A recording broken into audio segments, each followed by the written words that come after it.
Hello guys, welcome back to my YouTube channel. Today we will discussing about a new topic. This is called Rod's Law. तो प्यारे प्यारे बच्चों के लिए ये प्यारा प्यारा सा वीडियो है, मतलब आप लोगों के लिए। और आज का हमारा ये वीडियो रॉड्स लॉ के ऊपर बेस्ड है और ये रॉड्स लॉ बहुत इंपॉर्टेंट है आपके एग्जामिनेशन पॉइंट्स ऑफ व्यू से। लेकिन मैं आपको बता दूं कि ये जो रॉड्स लॉ अभी मैं पढ़ाने जा रहा हूं, रॉड्स लॉ को पढ़ने से पहले आपको रॉड्स लॉ में यूज होने वाले बहुत सारे टर्म्स समझने होंगे, वरना अगर आप on the basis of book बात करोगे तो उसे आपको समझना मुश्किल हो जाएगा। तो इस मुश्किल घड़ी में हम लोग क्या करते हैं, इस मुश्किल को पहले बाहर कर लेते हैं, पहले वैसे क्लू पढ़ लेते हैं जिसका यूज होगा रॉड्स लॉ में। तो रॉड्स लॉ स्टार्ट करने से पहले मैं आपसे बात करना चाहूंगा एक टॉपिक के ऊपर जिसका नाम है वेपर प्रेशर। आप जानते हो वेपर प्रेशर क्या है और मैं भी जानता हूं, लेकिन यहां पे जो मैं वेपर प्रेशर आपको पढ़ाने जा रहा हूं रॉड्स लॉ के अकॉर्डिंग, इसमें बहुत सारे टर्म आएंगे। कैसे आते हैं ये वेपर प्रेशर जो है वो कैसे बनेगा? लेट एज्यूम कि हमने एक कंटेनर ले लिया है और इस कंटेनर में हमने किसी लिक्विड मॉलिक्यूल्स को इंसर्ट कर दिया, और ये जो लिक्विड मॉलिक्यूल्स है ये दो जगह है, एक तो इसके सरफेस पे है और दूसरा नीचे की तरफ एट द बॉटम। आप यहां देख लो कि मॉलिक्यूल्स यहां है इस जगह पे, और मॉलिक्यूल्स कहां हो सकता है? Molecules at the surface. कौन सा मॉलिक्यूल्स? Liquid molecules. तो ये जो दो मॉलिक्यूल्स आपको नजर आ रहे हैं सरफेस पे और कहां? At the bottom. तो ये दोनों मॉलिक्यूल्स में जो प्रॉपर्टीज है वो डिफरेंट हो जाती है। इसके लिए आपको बहुत आसान कॉन्सेप्ट लगाना है। वो कॉन्सेप्ट क्या है मैं आपको बता रहा हूं कि अगर मॉलिक्यूल्स सरफेस पे है तो उसका फोर्स ऑफ अट्रैक्शन किधर को लग रहा है? सर नीचे की तरफ लग रहा है। ऑब्वियसली है कि कोई मॉलिक्यूल सरफेस पे है तो दूसरा मॉलिक्यूल्स कहां? नीचे की तरफ है, तो वो उसको खींचेगा। उसके ऊपर तो कोई मॉलिक्यूल्स है नहीं जो उसको अपनी तरफ अट्रैक्ट करेगा, तो इसका फोर्स ऑफ अट्रैक्शन किधर लगेगा? सिर्फ नीचे की तरफ। किसका? जो सरफेस पे मॉलिक्यूल्स है। तो ये आपका हो गया सरफेस मॉलिक्यूल्स। लेकिन दूसरा गाइस जो नीचे की तरफ है, ये मॉलिक्यूल्स जो यहां है इसे हम लोग कहेंगे बल्क मॉलिक्यूल्स। ये बल्क मॉलिक्यूल्स का फोर्स ऑफ अट्रैक्शन चारों दिशाओं में लगेगा, क्योंकि इसके आसपास सारे मॉलिक्यूल्स भरे हैं, आगे भी है, दाएं भी है, बाएं भी है, ऊपर भी है, नीचे भी है। तो फोर्स ऑफ अट्रैक्शन यहां ज्यादा होगा। किसमें? बल्क मॉलिक्यूल्स में। और फोर्स ऑफ अट्रैक्शन कम होगा कहां? सरफेस मॉलिक्यूल्स में। लेकिन सरफेस मॉलिक्यूल्स का एक और बात आप याद रखना, वो ये है कि सरफेस मॉलिक्यूल्स का काइनेटिक एनर्जी ज्यादा होता है as compared to bulk molecules.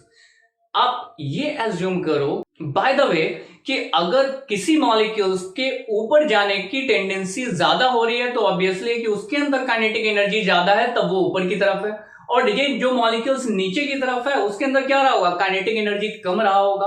तो मैं कह सकता हूं कि at the surface molecules the kinetic energy is more and less force of attraction। लेकिन वही मैं नीचे वाले मॉलिक्यूल्स जिसको बल्क मॉलिक्यूल्स कह रहा हूं, इस पे अगर मैं बात करता हूं तो ये कहूंगा the attractive force is more and the kinetic energy is less as compared to surface molecules। just after मुझे वेपर प्रेशर निकालना है, तो वेपर प्रेशर के लिए आप क्या करोगे? सर यहाँ हीट दे देंगे, ये वेपर में कन्वर्ट हो जाएगा। गुड।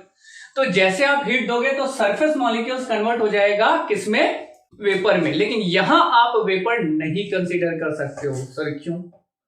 इसलिए क्योंकि गाइस ये जो है आपका ओपन कंटेनर है, आप हीट करोगे क्या होगा? ये बाहर, ऊपर, पार। और अगर ये पार हो गया तो पार होने के बाद आप वेपर का प्रेशर कैसे ऑब्जर्व करोगे? तो सर वेपर प्रेशर कैसे करना? तो करने के लिए आपको इस कंटेनर को क्लोज कर देना होगा। In open container, you can't consider the vapor pressure. For the determination of vapor pressure, you will use a closed container. Always remember it कि closed container में ही आप वेपर प्रेशर आप निकाल सकते हो। ओपन कंटेनर में वेपर प्रेशर नहीं निकलेगा, क्योंकि जितना मॉलिक्यूल्स इवोपोरेट करेगा वो एटमॉस्फेयर में चला जाएगा, और एटमॉस्फेयर में जाकर के हम वेपर प्रेशर नहीं निकाल सकते। तो हमारे पास होना चाहिए क्लोज वेसल्स। अब जो क्लोज वेसल्स में आप हीट दे रहे हो, तो इस हीट देने से हो क्या रहा है, जो सरफेस मॉलिक्यूल्स है वो इवोपोरेट कर जा रहा है। क्या हो जा रहा है? इवोपोरेट कर जा रहा। और इवोपोरेशन यहां दो चीज हो रही है, पहला कि जो इवोपोरेट कर रहा है, और दूसरा क्या हो रहा है, यहां पे ये कंडेंस्ड भी कर रहा है। इवोपोरेशन कंडेंसेशन में चेंज हो रहा, कंडेंसेशन इवोपोरेशन में चेंज हो रहा। तो sir that is the term that is called equilibrium.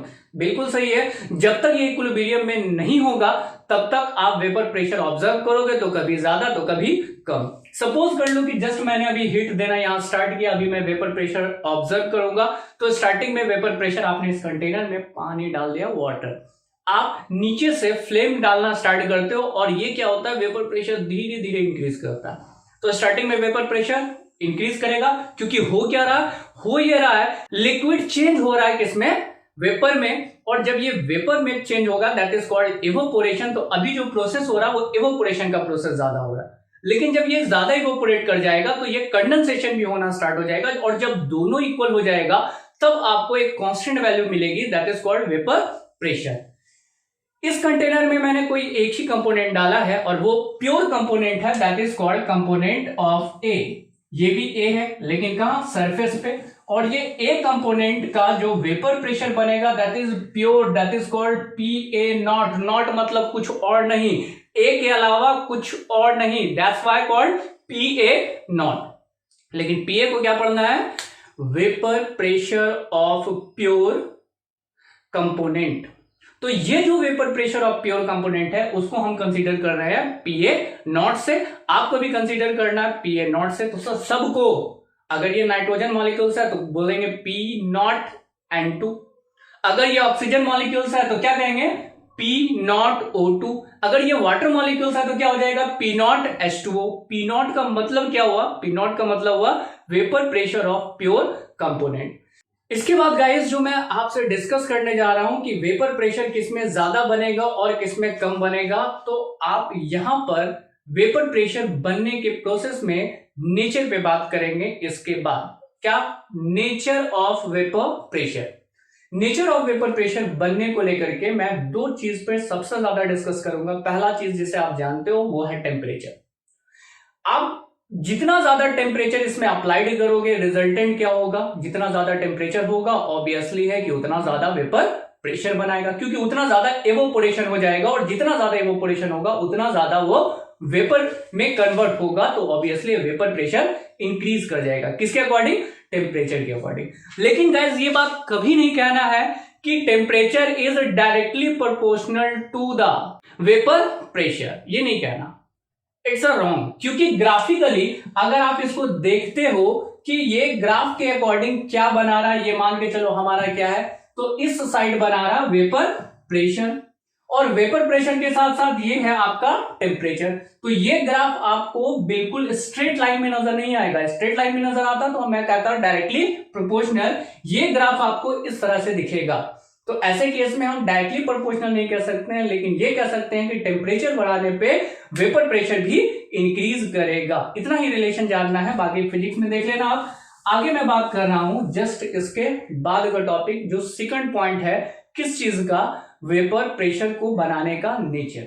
Vapour pressure की डिपेंडेंसी देखने के लिए अगला हमारा टॉपिक है नेचर ऑफ सब्सटेंस के ऊपर। और ये जो मैं डिस्कस कर रहा हूं आपसे नेचर ऑफ सब्सटेंस, तो नेचर ऑफ सब्सटेंस के बेसिस पे आप किसी भी सब्सटेंस को दो पार्ट में डिवाइड कर सकते हो।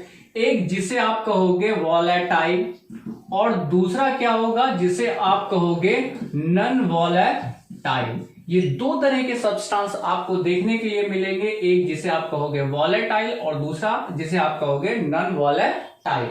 इस वॉलेटाइल और नॉन वॉलेटाइल टर्म में भी हम लोग आएंगे, लेकिन उससे पहले इस चीज को आप देख लो जो मैं समझाना चाह रहा हूं नेचर ऑफ सब्सटेंस के ऊपर, कि कौन से सब्सटेंस वॉलेटाइल होंगे, कौन से सब्सटेंस नॉन वॉलेटाइल होंगे। तो सर यही तो नहीं समझ में बेटा, यही तो समझाने जा रहे हैं, आगे तो देख लो।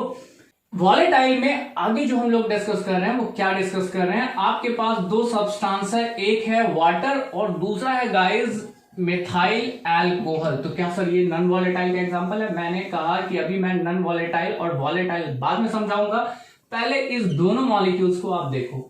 एक मॉलिक्यूल्स है वाटर और दूसरा है मिथाइल अल्कोहल। एक्चुअल में वाटर जो होगा वो हाइड्रोजन बॉन्ड बनाएगा और मिथाइल अल्कोहल भी हाइड्रोजन बॉन्ड बनाएगा, दोनों हाइड्रोजन बॉन्ड बना रहा। लेकिन वाटर के केस में अगर आप देखते हो तो वाटर के कंडीशन में आपको 4 हाइड्रोजन बॉन्ड दिखेंगे। एक वाटर मॉलिक्यूल्स कितना हाइड्रोजन बॉन्ड बनाता है, तो टोटल ये 4 हाइड्रोजन बॉन्ड बनाता है। कैसे? ऑक्सीजन यहाँ पे पार्शियल निगेटिव चार्ज होता है और ये पार्शियल पॉजिटिव चार्ज। यहाँ हाइड्रोजन पार्शियल पॉजिटिव चार्ज, यहाँ hydrogen partial positive charge, oxygen partial negative. तो water is a polar molecules, that's why they can attract to each other by a bond called hydrogen bond।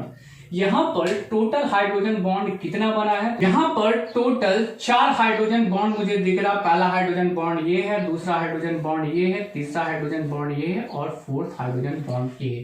तो एक water molecules में total कितने hydrogen bond बन रहे हैं? 4 hydrogen bond बन रहे हैं।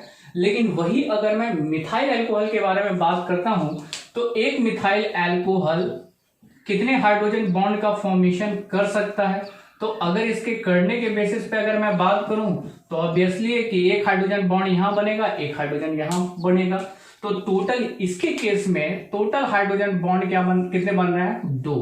अब इस दोनों को आप कंपेयर कर लो कि इस दोनों में ज्यादा स्ट्रॉन्ग इंटरमॉलिक्यूलर फोर्स किसके अंदर है, वाटर में या फिर मिथाइल अल्कोहल में? तो सर इसके पास 4 हाइड्रोजन बॉन्ड है तो ऑब्वियसली है कि ये ज्यादा स्ट्रॉन्ग होगा। और इसमें क्या है कि 2 हाइड्रोजन बॉन्ड है तो ये इसके कंपैरिजन में क्या होगा? कमजोर होगा। और यहाँ स्ट्रॉन्ग और कमजोर किस चीज को कोरिलेट करेगा? अब देखो मैं हीट दे रहा हूं, क्या दे रहा हूं? हीट दे रहा हूं ताकि ये वेपर में कन्वर्ट हो, तो यहां पर ज्यादा हीट लगेगा। अगर आपने कुछ टेम्परेचर अप्लाइड किया तो कम टेम्परेचर में ऑब्वियसली है कि ये हाइड्रोजन बॉन्ड टूटेगा और ये किसमें कन्वर्ट हो जाएगा? वेपर में कन्वर्ट हो जाएगा, क्योंकि यहां सिर्फ 2 हाइड्रोजन बॉन्ड तोड़ने हैं। तो कम हाइड्रोजन बॉन्ड है तो ऑब्वियसली है कि कम हाइड्रोजन बॉन्ड तुरंत टूटेगा, कम टेम्परेचर में टूटेगा और ये वेपर में कन्वर्ट हो जाएगा। लेकिन वही अगर मैं वाटर पे बात करता हूं कि वाटर के केस में आपको टेम्परेचर देना होगा तो यहां पर हाइड्रोजन बॉन्ड टूटेंगे, लेकिन कितना? 2। तो यहां पर जो ये मॉलिक्यूल्स रिलीज होगा उस मॉलिक्यूल्स को रिलीज होने में ज्यादा टेम्परेचर की जरूरत पड़ेगी। मतलब कम टेम्परेचर में ये कम वेपर प्रेशर को ऑब्जर्व करेगा, क्योंकि वेपर अगर कम बनेगा तो वेपर प्रेशर भी कम हो जाएगा। लेकिन इसके केस में क्या है कि hydrogen bond that is intermolecular force क्या है? कम है। तो कम होने की वजह से ये ज्यादा वेपर एक्सर्ट करेगा और ये कम एक्सर्ट करेगा। तो इस दोनों के कंपैरिजन में ज्यादा वॉलेटाइल कौन हुआ? तो सर ये ज्यादा वॉलेटाइल हुआ। अब आते हैं आपके डेफिनेशन के ऊपर कि अगर मैं बात कर रहा हूं वॉलेटाइल के बारे में तो वो जो इजी वे में कम टेम्परेचर में क्या चीज में कन्वर्ट हो जाए, एवोपोरेट कर जाए, तो ऐसे को आप कहते हो वॉलेटाइल। और नॉन वॉलेटाइल सब्सटेंस वो है जिसको आप हीट देते हो लेकिन वो वेपर में चेंज नहीं हो पाता है, that is called non volatile substance. अब इस नॉन वॉलेटाइल और वॉलेटाइल में हम लोग चलते हैं, क्योंकि वाटर और अल्कोहल को हमने देख लिया कि अल्कोहल ज्यादा वेपर प्रेशर बनाएगा एज कंपेयर टू वाटर। अब इसके बाद अगर हम लोग वॉलेटाइल और नॉन वॉलेटाइल को समझने का कोशिश करते हैं तो ज्यादा अच्छा होगा। हाँ तो चलिए गाइस, अगला जो हम लोगों को समझना है वो वॉलेटाइल है और दूसरा कौन सा मॉलिक्यूल्स है? Non volatile. वॉलेटाइल सब्सटेंस वो होते हैं जिसको आप एक क्लोज कंटेनर में डाल दो, ऑब्वियसली है आप हीट दोगे, टेम्परेचर दोगे, तो वैसे कंडीशन में वो किस में चेंज होगा? वेपर प्रेशर में चेंज होगा। ऐसे सब्सटेंस को आप कहते हो वॉलेटाइल। लेकिन दूसरे केस में नॉन वॉलेटाइल सब्सटेंस वो सब्सटेंस होते हैं जिसको आप क्या करोगे? हीट दोगे, तो हीट देने पे वो जल्दी वेपर प्रेशर में कन्वर्ट नहीं होगा। तो ऐसे सब्सटेंस को हम कहते हैं नॉन वॉलेटाइल। तो सर ऐसा सब्सटेंस कौन सा हो सकता है? एग्जांपल के तौर पे सॉलिड बेस्ट एग्जांपल है नॉन वॉलेटाइल के लिए। सोडियम क्लोराइड एक बेस्ट एग्जांपल बनेगा नॉन वॉलेटाइल का, क्योंकि जब सोडियम क्लोराइड को आप एक कंटेनर में डाल दोगे, this one is a solid, और गर्म करोगे जैसे, तो they can't change into the vapour. ऐसे केस में इसका जो पी नॉट होता है वो क्या होता है, जीरो होगा, क्योंकि वेपर प्रेशर बनेगा नहीं तो वैल्यू कहां से आएगी, दे कांट ऑब्जर्व। ऐसे केस में बहुत सारे नॉन वॉलेटाइल है, लेकिन आपको कुछ ही ध्यान में रखने हैं जिससे क्वेश्चन आता है। पहला है जिसको आप कहते हो यूरिया, और यूरिया का फॉर्मूला क्या होता है, NH2CONH2। सिगन हम आते हैं, यूरिया के बाद जनरली यूज होता है किसका, ग्लूकोज का, इसका भी आपको फॉर्मूला होगा C6H12O6। इसके अलावा थर्ड वन जो सबसे ज्यादा इस्तेमाल हो रहा है, this one is a sucrose C12H22O11। तो these molecules are non volatile. Non volatile molecules कौन से होते हैं, जिसको आप हीट देने पर भी वो वेपर प्रेशर में चेंज नहीं होगा, वेपर प्रेशर नहीं बनाएगा। ऐसे सब्सटेंस को आप क्या कहते हो, दैट इज नॉन वॉलेटाइल। लेकिन अगले टॉपिक पे आते हैं जिसको हम कह रहे हैं वॉलेटाइल। वॉलेटाइल सब्सटेंस वो सब्सटेंस होते हैं जिसको हीट करने पे वो वेपर बनाएगा, और वेपर बनाने के बाद वेपर प्रेशर एक्सर्ट करेगा, और यहां पे पी नॉट का मान क्या होगा, नॉट इक्वल टू जीरो होगा, क्योंकि यहां जीरो तो नहीं होगा, ये तो वेपर प्रेशर बनाएगा ही बनाएगा। ऐसे सब्सटेंस को आप कहोगे वॉलेटाइल। इसके एग्जांपल में आ जाता है सबसे पहला water, that is H2O। Water के अलावा दूसरा और भी बहुत सारे मॉलिक्यूल्स है। वाटर के अलावा आपका एग्जांपल हो जाएगा इथाइल एल्कोहल C2H5OH। और सर इसके अलावा और कोई एग्जांपल है, तो इसके अलावा भी एग्जांपल है। इथाइल एल्कोहल के बाद अगला है जिसे आप कहोगे मिथाइल एल्कोहल। मिथाइल एल्कोहल के बाद फोर्थ वन हो जाएगा जिसे आप कहोगे ईथर। तो ये सारे मॉलिक्यूल्स वॉलेटाइल नेचर के होते हैं, और ये मॉलिक्यूल्स किसके, नॉन वॉलेटाइल मॉलिक्यूल्स में आते हैं। इसको जल्दी से आप छाप लो गाइस। इसके बाद अगला हम बात करते हैं नेचर ऑफ सब्सटेंस में वॉलेटाइल और नॉन वॉलेटाइल को आगे लेके चलते हैं।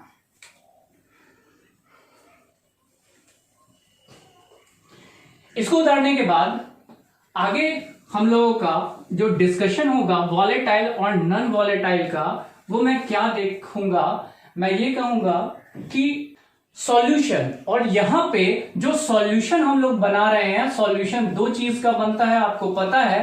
First one is a solute और second one is a solvent. लेकिन यहां पर हम क्या कर रहे हैं कि दो सॉल्यूशन बनाएंगे, और सॉल्यूशन में वॉलेटाइल का सॉल्यूशन होगा और वॉलेटाइल और नॉन वॉलेटाइल का होगा। मतलब एक सॉल्यूशन मैं बना रहा हूं जिसमें क्या ले रहे हैं सॉल्यूट, और दूसरा ले रहे हैं गाइस सॉल्वेंट ले रहे हैं। सॉल्यूट किस नेचर का है, तो सॉल्यूट इज वॉलेटाइल नेचर, और सॉल्वेंट भी किसका, वॉलेटाइल नेचर का होगा। तो पहला तो एक केस हम लोग ऐसा देखेंगे जिसमें वॉलेटाइल और वॉलेटाइल ऐड होगा। इसी में आपका आ जाता है कौन सा लॉ, रॉड्स लॉ। यहां से स्टार्ट होगा कब, जब सॉल्यूट वॉलेटाइल हो, सॉल्वेंट वॉलेटाइल हो, तो इसमें आपका कौन सा लॉ बन जाएगा, रॉड्स लॉ। लेकिन दूसरा केस हम लोग देखेंगे कि सॉल्यूट जो है वो क्या है, this one is a non volatile, plus solvent कैसा है, वॉलेटाइल। तो इसको हम लोग देखेंगे किस में, कॉलिगेटिव प्रॉपर्टीज में। तो ये दोनों चीजें पढ़नी है। तो सर एक और बच गया, कौन सा, non volatile plus non volatile. और देखो कि इससे पहले मैंने कहा था कि P naught is equal to क्या होगा, जीरो, किसमें, non volatile. P naught is equal to zero है एक नॉन वॉलेटाइल का, तो दूसरे का भी क्या होगा, P naught is equal to zero. तो दोनों को मिला दो तो वैल्यू क्या हो जाएगी, जीरो। आपका आंसर पहले आ गया, कोई न्यूमेरिकल बनाने की जरूरत नहीं, ऐसे ही सॉल्व हो जाएगा। तो गाइस वॉलेटाइल प्लस वॉलेटाइल का हम लोग देखेंगे, और नॉन वॉलेटाइल और नॉन वॉलेटाइल का देखेंगे। आई थिंक सो ये आपको समझ में आ गया। आगे आते हैं, यहाँ पे सॉल्यूशन पे जो हम लोग डिस्कस कर रहे हैं वो हम लोग रॉड्स लॉ पे अब डिस्कस करेंगे। रॉड्स लॉ क्या है, volatile plus volatile. Rods law में जाने से पहले हम लोग गाइस एक चीज पे डिस्कस कर लेते हैं, वो एनसीईआरटी का लाइन है, that is called escape energy. कौन सी एनर्जी, एस्केप एनर्जी। ये एस्केप एनर्जी क्या होती है, एस्केप एनर्जी का डेफिनेशन ये होता है कि the minimum amount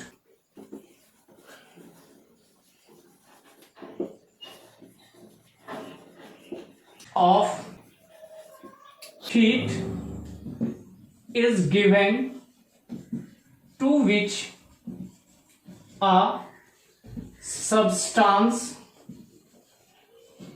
is converted into vapor। Escape energy वो एनर्जी होती है जिसमें कोई सब्सटेंस चेंज हो जाए, किस चीज में, तो वेपर में चेंज हो जाए, और वो भी मिनिमम एनर्जी। जैसे वाटर को अगर मैं 99 डिग्री पे रखूंगा विथ 1 atm प्रेशर तो वो वेपर में चेंज नहीं होगा। उसका मिनिमम एनर्जी कितना है, तो 100 डिग्री। 100 डिग्री क्या हो गया, एस्केप एनर्जी। आप 100 डिग्री से 102 डिग्री कर दो, 5 डिग्री कर दो, 6 डिग्री कर दो, 7 डिग्री कर दो, वो वेपर में चेंज होगा। लेकिन सबसे कम मिनिमम एनर्जी क्या है, 100 degree, and this 100 degree is called escape energy. क्या कहता है, the minimum amount of heat is given to which, energy भी कह सकते हैं, that is a form of energy, is given to which a substance is converted into vapour. वो amount of energy जो सबसे कम हो, और उस कम अमाउंट ऑफ एनर्जी पे ये लिक्विड किसमें चेंज हो जाए, वेपर में, उसे कहेंगे हम एस्केप एनर्जी।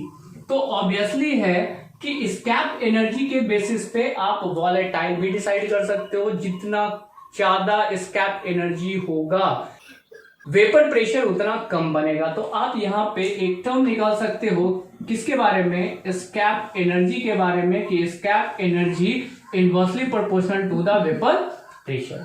किसी सब्सटेंस को वॉलेटाइल होने के लिए एस्केप एनर्जी जितनी कम होगी, एस्केप एनर्जी जितनी कम होगी, उतना ज्यादा वो क्या होगा, वॉलेटाइल नेचर का होगा। उतना ज्यादा वो किस नेचर का होगा, वॉलेटाइल। एस्केप एनर्जी कम, वॉलेटाइल नेचर क्या होगा, ज्यादा होगा। एस्केप एनर्जी जितनी ज्यादा होगी, वेपर प्रेशर उतना कम बनेगा, या एस्केप एनर्जी जितनी कम होगी, वेपर प्रेशर उतना ज्यादा बनेगा। That is inversely proportional to the escape energy, कौन, वेपर प्रेशर। इसके बाद आगे हम लोग गाइस डिस्कस करने जा रहे हैं कौन से सॉल्यूशन के ऊपर, सॉल्यूशन वो सॉल्यूशन जिसमें पहला आपका वॉलेटाइल है और दूसरा भी सर वो भी वॉलेटाइल है। और ऐसे एग्जांपल में हम लोग क्या ले लेते हैं, ये एक मैंने कंटेनर लिया है, कौन सा कंटेनर, क्लोज कंटेनर लिया है, और ये दूसरा क्लोज कंटेनर लिया है, और इस दोनों कंटेनर में मैंने अलग अलग सब्सटेंस डाल दिए हैं। कौन से सब्सटेंस आपने डाले हैं, तो ये मैंने डाला सॉल्यूट और ये डाला सॉल्वेंट। गाइस रॉड्स लॉ में आने से पहले मैं आपको बता देता हूं, इससे पहले आपने हेनरीज लॉ पढ़ा था, और हेनरीज लॉ था गैस इन लिक्विड। लेकिन रॉड्स लॉ कहता है लिक्विड इन लिक्विड, यानी कि यहां पे सॉल्यूट भी आपको किस स्टेट में लेना पड़ेगा, इन द लिक्विड स्टेट, और सॉल्वेंट का भी स्टेट कैसा होगा, लिक्विड। लेकिन दोनों कैसा होना चाहिए, बोथ आर वॉलेटाइल। ये भी वॉलेटाइल होना चाहिए और ये भी कैसा होना चाहिए, वॉलेटाइल। दोनों आपका वॉलेटाइल होना चाहिए, सॉल्यूट भी वॉलेटाइल होना चाहिए और सॉल्वेंट भी वॉलेटाइल होना चाहिए। अभी मैं बात कर रहा हूं इस सॉल्यूट के बारे में, और मैंने आपको पढ़ाया था कि सॉल्यूट को हमेशा कंसीडर करते हैं बी और सॉल्वेंट को कंसीडर करते हैं ए। तो इस सॉल्वेंट में और ये सॉल्यूट को जब हम हीट करते हैं तो they will change into the vapour, और यहां पर जो वेपर प्रेशर बनेगा वो सिर्फ बी का होगा और किसी का नहीं। That's why pure component that is called P not be, यानी सिर्फ यहां पे वेपर प्रेशर कौन बना पा रहा, बी, उसके अलावा कोई नहीं। उसी तरह अगर मैं ए को हीट देता हूं तो ये वेपर प्रेशर बनाएगा, this is called P A not. दो वेपर प्रेशर अलग अलग कंटेनर में।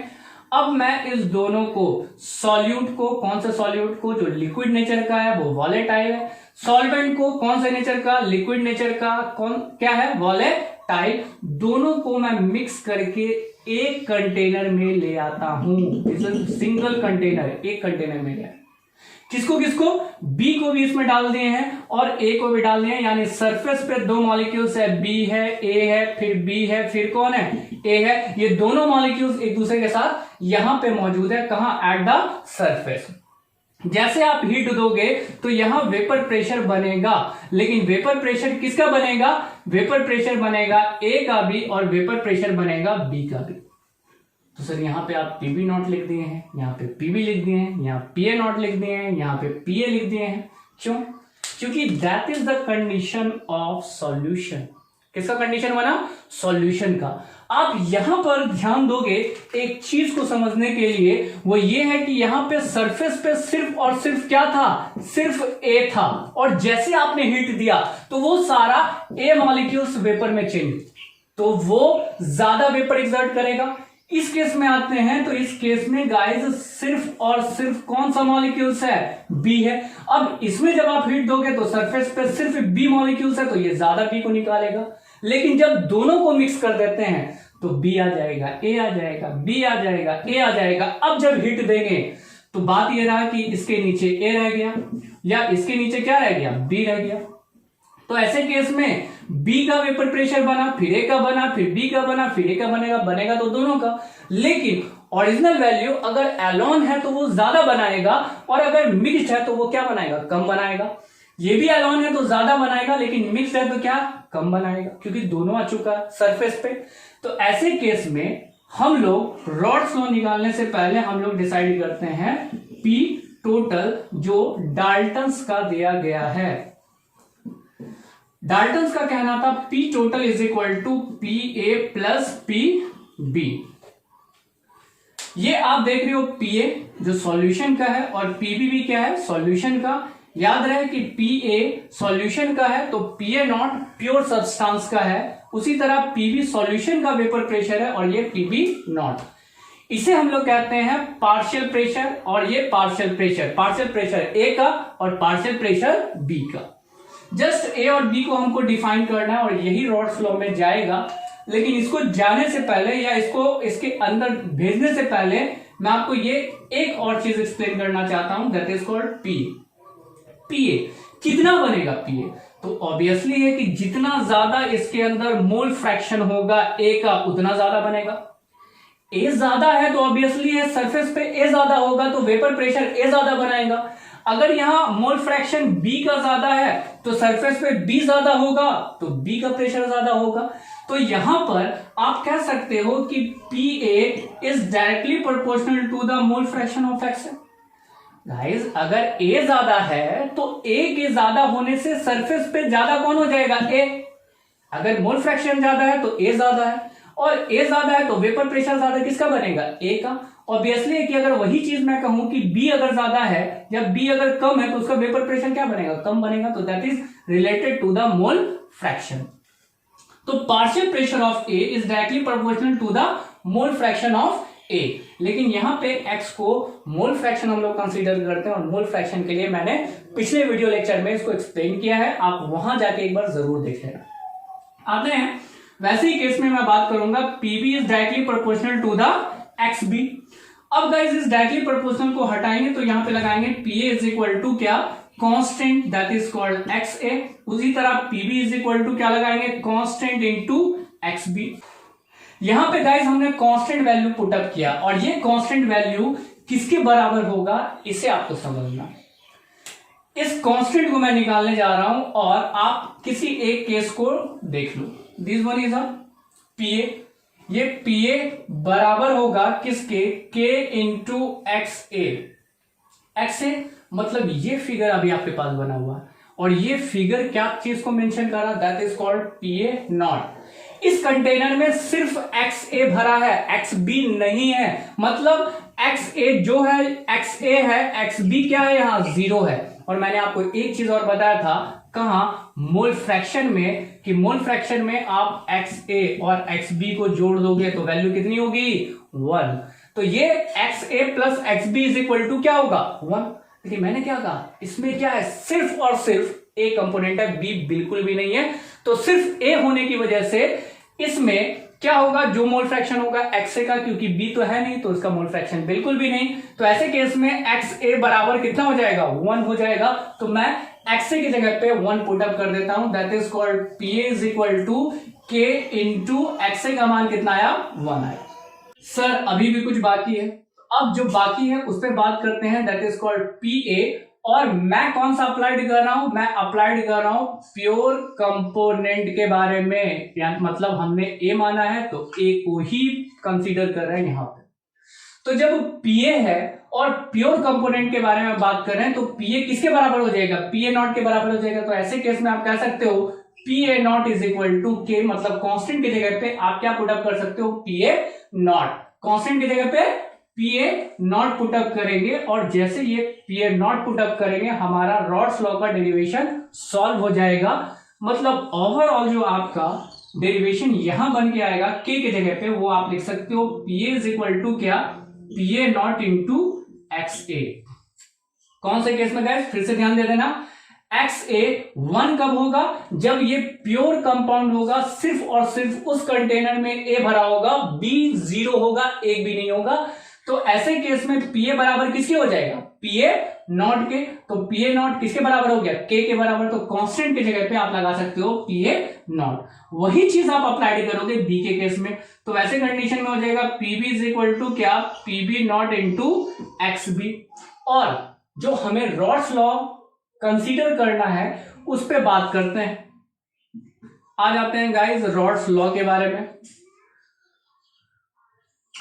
और इस रॉड्स लॉ पे आते हैं। तो रॉड्स लॉ में हमें निकालना है पी टोटल, जो बराबर होगा किसके, पी ए प्लस पीबी के।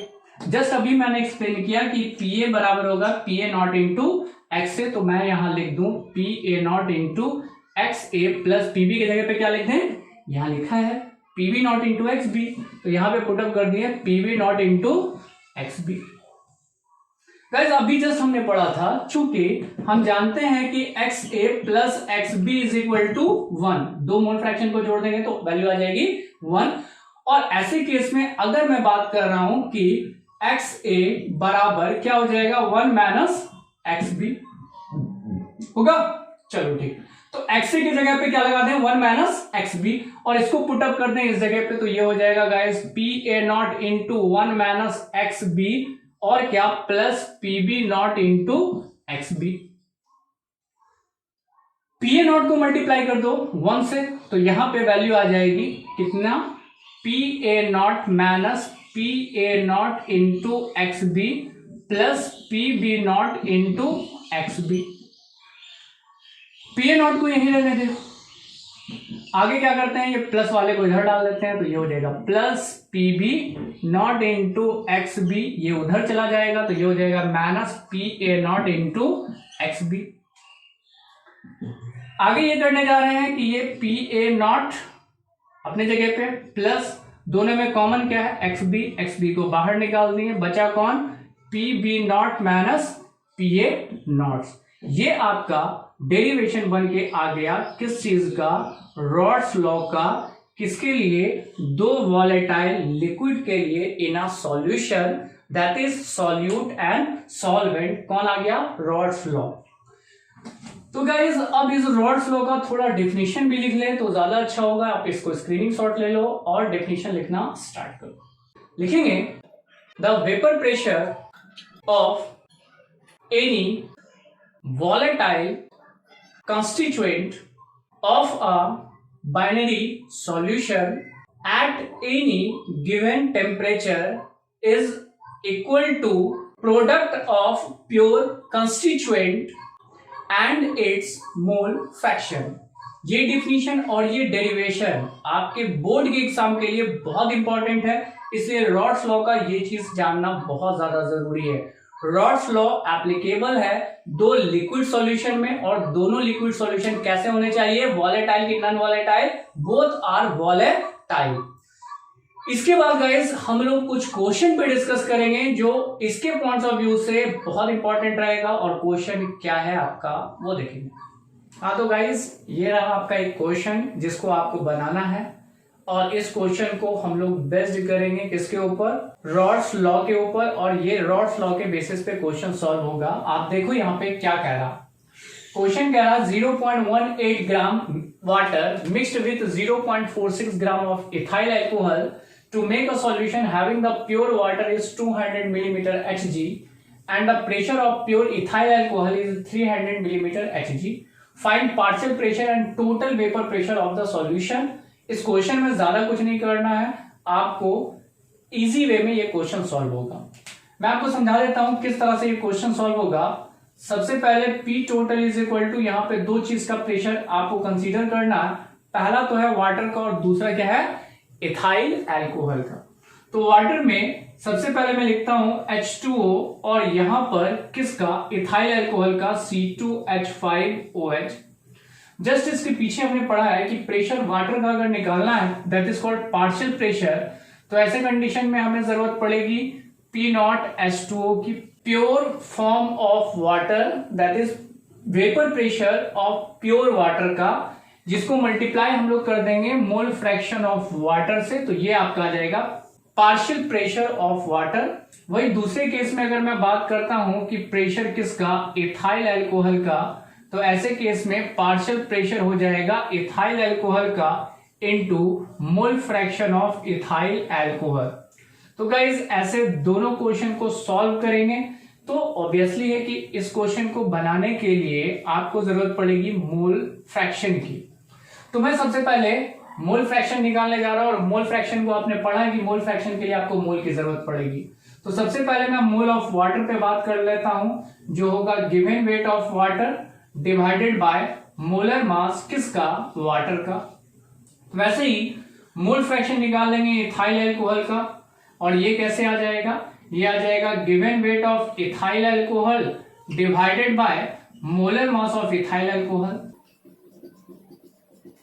ऐसे केस में आप करोगे क्या, गिवन वेट क्वेश्चन में देखोगे, क्वेश्चन में दिया गया 0.18 ग्राम, मैं पुटअप कर देता हूं 0.18 ग्राम डिवाइडेड बाय वाटर का मोलर मास निकालोगे तो ये आएगा 18 ग्राम, और ये कट कर आ जाएगा 0.01 ग्राम। सेम केस अप्लाई करेंगे किसके केस में, इथाइल अल्कोहल में। तो जब ये इसका इथाइल अल्कोहल का दिया गया कितना 0.46 ग्राम, जिसको आप डिवाइड कर दोगे इसके मोलर मास से, और इथाइल अल्कोहल का मोलर मास आ जाएगा क्या 46 ग्राम, और ये भी कट के आ जाएगा 0.01 मोल। दोनों का मोल आ गया। ऑब्वियसली है कि जब मोल आ गया तो मोल फ्रैक्शन निकालेंगे, और मोल फ्रैक्शन में हम क्या इस्तेमाल करेंगे, इसको मिटा देते हैं। दोनों का मोल आया, वाटर का मोल आया 0.01 और मोल ऑफ इथाइल अल्कोहल का भी आपका आ गया 0.01। मोल फ्रैक्शन हमें निकालना है, किसका मोल फ्रैक्शन निकालना, वाटर का। तो इसके लिए आपको चाहिए mole of water divided by mole of water into mole of plus mole of ethyl alcohol. इस दोनों में जो मोल है उसको आप पुटअप कर दो। वाटर का मोल दिया हुआ है 0.01 डिवाइडेड बाय, दोनों को ऐड कर दो, दोनों को ऐड करके कितना आ जाएगा 0.02, और ये कट के आ जाएगा 0.5। किसका मोल फ्रैक्शन आया, वाटर का। और गाइस इससे पहले मैंने आपको पढ़ाया है कि जब दो मोल फ्रैक्शन को हम ऐड कर देते हैं सॉल्यूट और सॉल्वेंट को, तो उसकी वैल्यू हमेशा 1 रहती है। तो आप सोचो कि वाटर का 0.5 आया और ये 1 आ चुका है, तो ऑब्वियसली कि इथाइल अल्कोहल का क्या होगा। तो इथाइल अल्कोहल का मोल फ्रैक्शन निकालने के लिए हम लोग यूज करेंगे मोल fraction of ethyl alcohol 1 minus mole fraction of water. तो ऐसे केस में इसकी वैल्यू आ जाएगी 0.5। दोनों का मोल फ्रैक्शन आ चुका है, वाटर का भी 0.5 और इथाइल अल्कोहल का भी 0.5। दोनों का मोल फ्रैक्शन आपके सामने है। तो दोनों के मोल फ्रैक्शन का हेल्प लेंगे। और एक और चीज देखो, क्वेश्चन में दिया गया है solution having pure water is 200, यानी कि जब वो प्योर वाटर था, प्योर वाटर मतलब P0, तो उस वक्त उसका वेपर प्रेशर 200 था, और जब इथाइल अल्कोहल का प्योर फॉर्म लिया गया तो दैट इज 300। तो आपको करना क्या, मल्टीप्लाई कर देना। यहां वाटर का प्योर फॉर्म वाटर वेपर दिया गया है that is 200 millimetre Hg into mole fraction of water कितना है 0.5। इससे मल्टीप्लाई कर दोगे आप, आपकी वैल्यू आ जाएगी 100। ये पार्शियल प्रेशर आ गया वाटर का इन अ सॉल्यूशन। वैसे केस में सेकंड में मैं बात कर रहा हूं कि ये है इथाइल अल्कोहल, और इथाइल अल्कोहल का प्योर जो क्वेश्चन में आपको दिया गया है इसको कॉपी पेस्ट मार दो, दैट इज 300, और इसका भी जस्ट हम लोगों ने निकाला था 0.5 दैट इज 150। अब इसका अप्लाइमेंट करेंगे कि पी टोटल के फॉर्म में, क्योंकि हमारे पास ये आ चुका है 100, ये आ चुका है कितना 150। तो इस दोनों को हम यहां पुटअप कर देते हैं, कितना हो जाएगा 100 प्लस 150, आपका आंसर आ गया 250। इसी तरह के क्वेश्चंस होंगे आपके एग्जाम में, और बिल्कुल चाहे वो आप बुक का भी नहीं बनोगे, ना ही आप बुक की बनोगे, इजी वे में ऐसे क्वेश्चन को देखोगे, इजी वे में क्वेश्चन सॉल्व होगा गाइस, और क्वेश्चन को एनसीईआरटी के टॉपिक में मैं क्लियर करूंगा आपको। आज के लिए इतना ही, थैंक यू।